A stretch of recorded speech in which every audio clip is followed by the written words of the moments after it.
Hey everyone, and welcome back to the channel for another video on World of Warships. In this one we're looking at the cruiser Alaska. Originally when she was added to the game as a special ship many moons ago, she was pretty damn powerful back in February 2019. Now as of today you can really only get her in sales or drops, but is she worth the effort?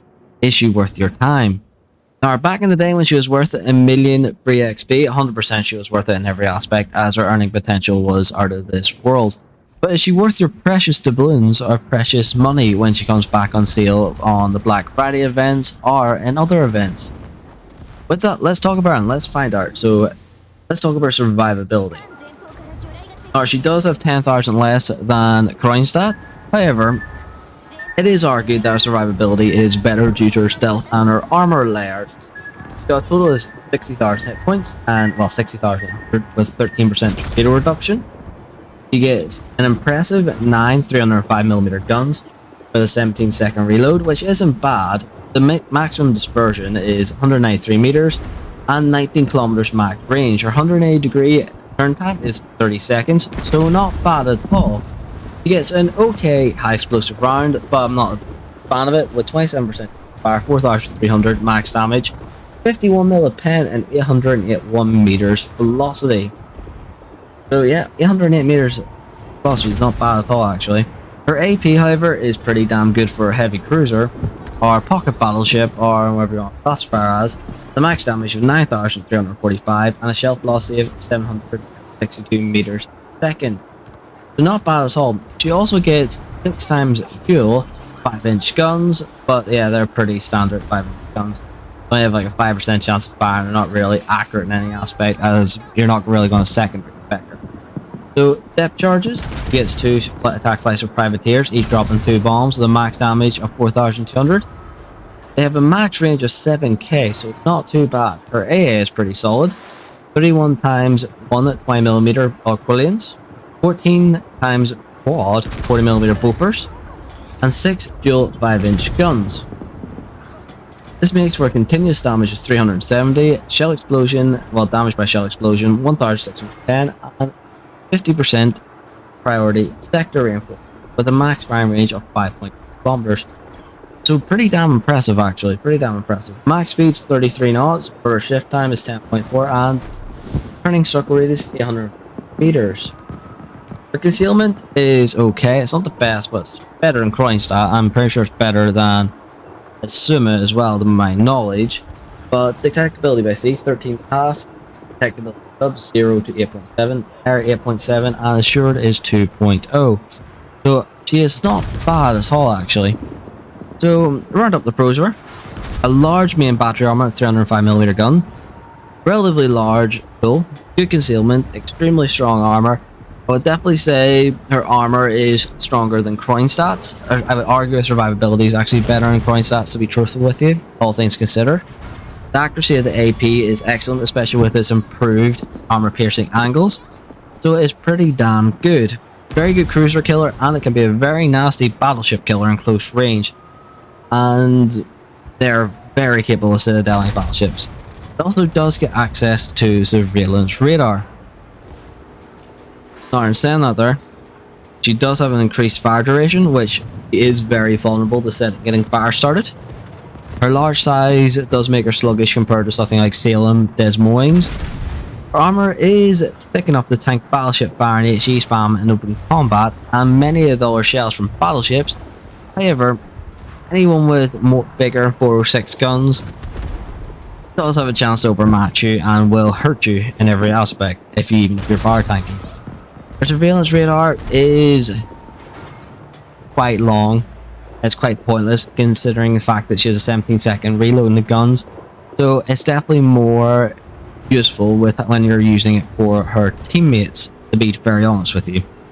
So optimal configuration for main armaments 1, surveillance modification 1, aiming systems 1, damage control system modification 2, concealment 1, and main battery modification 3. However, some people would argue auxiliary armaments for the upgrade slot 1, upgrade slot 2, damage control systems is one that people also argue and recommend. Surveillance radar is not too bad, but personally speaking, I prefer the damage control. Upgrade slot 4. You can really go for either damage control, steering gears, or propulsion. I personally prefer damage control, especially with the fact that you are very vulnerable to getting set on fire. Now, upgrade slot 5 concealment, I personally do recommend, but steering gears modification 2 can be pretty handy to have, especially when you're stacking with steering gears modification 1. So yeah, it's not the biggest thing, but it can help you dodge fire depending on which way you want to go for it. So for commander skills, I 100% recommend grease the gears for the first one. Priority target indicator for number 2 is pretty handy. Adrenaline rush for number 3, and definitely our top grade gunner for number 4, or concealment expert. Definitely number 4 is personally, in my opinion, it's the way you want to play her. However, if you really want to, superintendent is also very good if you have spare and heavy AP shells as well. So for in a slot 1, you get damage control party. Slot 2, you can either have hydroacoustic with 3 charges, or defensive AA with 4. You can have surveillance radar with 3, or catapult or spotting. Personally, I prefer the surveillance radar. And the repair party is 3 charges. So not bad at all, to be very honest with you. So some of the big flags I would highly recommend is India Yankee. 100% India Yankee is very important. November Echo Set 7. Sierra Mike. November Foxtrot. India Delta. And of course, Juliet Charlie to prevent you going kaboom from a stray detonation. So is she worth it? Somewhat. Is she worth it if you want to pick her up for a collection? Is she a solid cruiser? 100% she's a solid cruiser. She is excellent cruiser killer. Her DPM is outstanding. And her capability to fight other battleships one-on-one is excellent. She's capable of fighting multiple cruisers at once. She is an excellent ship overall, especially in high tiers, with very good credit earning capabilities and very good for grinding your commanders. But is she worth your money? Yeah, somewhat. Depends what way you want to play. Is she worth it for the collection? Yeah. Does she suit your playstyle if you're aggressive? 100%.